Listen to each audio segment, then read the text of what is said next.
जय हिंद। आज के क्लास में हम बात करने वाले हैं परमाणु के कक्षक में इलेक्ट्रॉन के भरने का क्रम। तो सबसे पहले हम जानेंगे अफबाउ सिद्धांत को।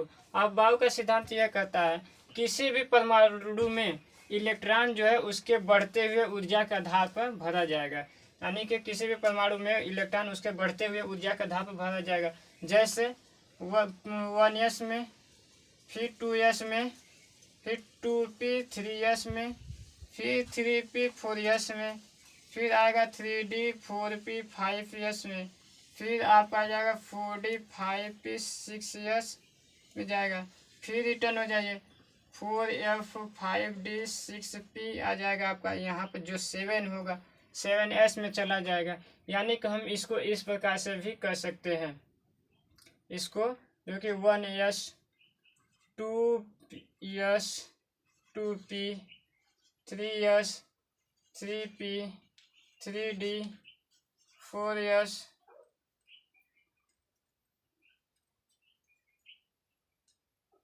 3p होगा 3p के बाद देखिए आपका 4s है 4s के बाद आपका आ जाएगा 3d।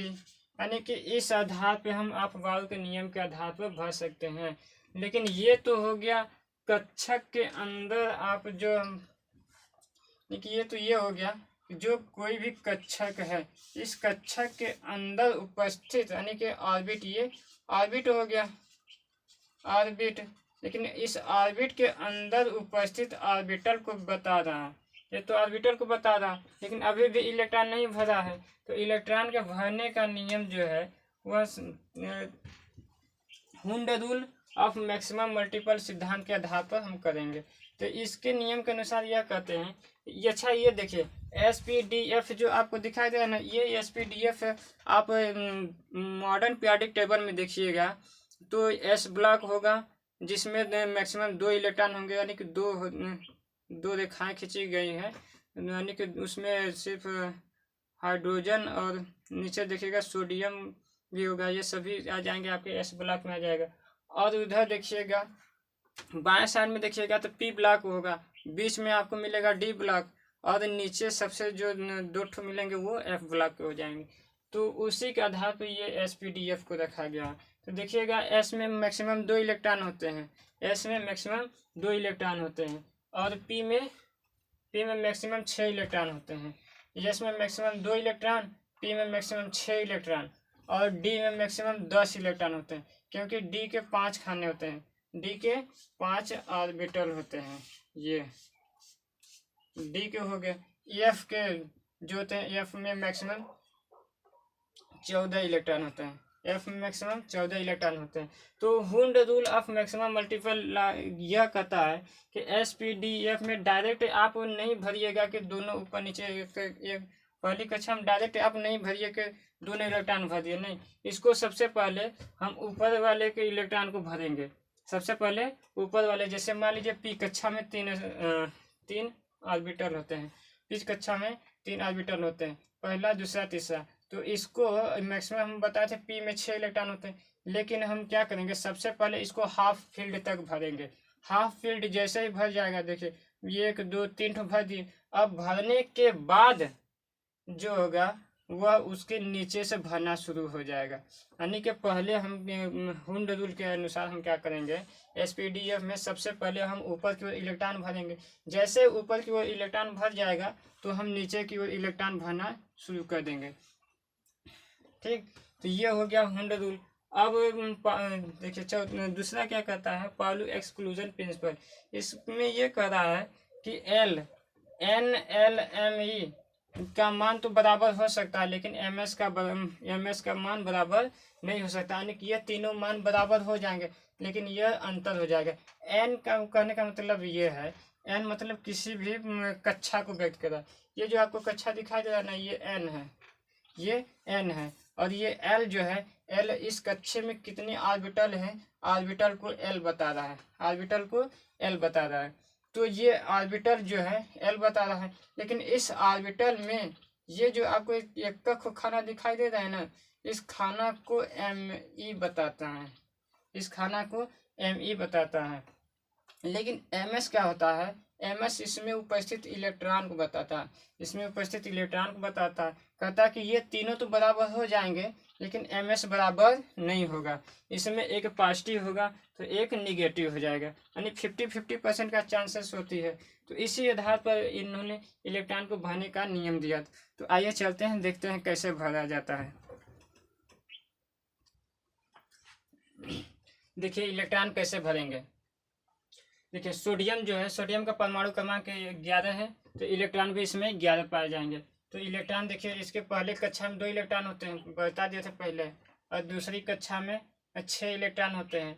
लेकिन दूसरी कक्षा में जो पी के 6 होते हैं, लेकिन दूसरी कक्षा में S2s और 2p दोनों पाया जाएगा, इसलिए 6 2 8 इलेक्ट्रॉन हो जाएंगे। दूसरी कक्षा में 8 इलेक्ट्रॉन, लेकिन इसका 11 इलेक्ट्रॉन था तो एक ही इलेक्ट्रॉन बचा, यानी कि 8 2 10, एक इलेक्ट्रॉन बचा तो एक इलेक्ट्रॉन बाहर रह गया, एक इलेक्ट्रॉन बाहर रह गया। यह कितने सोडियम कितनी कक्षा कवर किया, 3 कक्षा, तो n का मान यहाँ 3 हो गया, n का मान 3 हो गया।